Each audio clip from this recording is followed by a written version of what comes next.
কাল গিয়েছে মেয়ে স্কুলে। চলো স্কুলে গিয়েছে, এখন তো পরীক্ষা হয়ে গিয়েছে, খেলাইছে এখন। তা যার যার স্কুলের সামনে সব বাড়ি, ওর বান্ধবীদের স্কুলের সামনে বাড়ি, তো বাড়িতে সবাই যে যার সোয়েটারগুলো সব খুলে খুলে দিয়ে আসছে। আর ওর তো বাড়ির পাশে নয়, ও তো বাড়ি দূরে। ওর সোয়েটারটা কাকে দেবে? দিয়েছে ওর একটা বান্ধবীর হাত ধরতে, বলে ধর রে, খুলে ধরতে দিয়েছে, ধরেছে।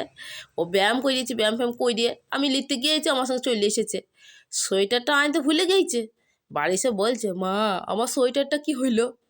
কি হইলো রে, ব্যাগে আছে নাকি দেখ। না মা, আনতে ভুলে গিয়েছি। কার কাছে দিয়েছিস? মনে লাইকো। ভালো কথা, মনে রাখো।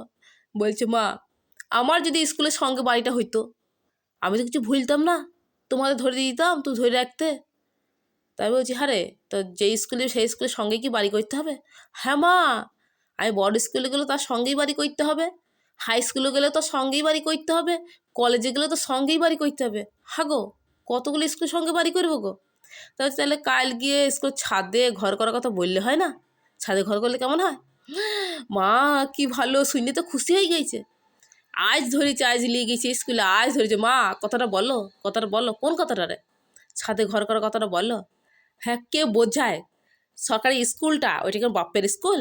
আর সরকারি স্কুল ওটা পড়তে যায় না, ওর ঘরের জন্যই করতে হবে। ও আর বাড়ি আসবে না, কো স্কুলে থাকবে।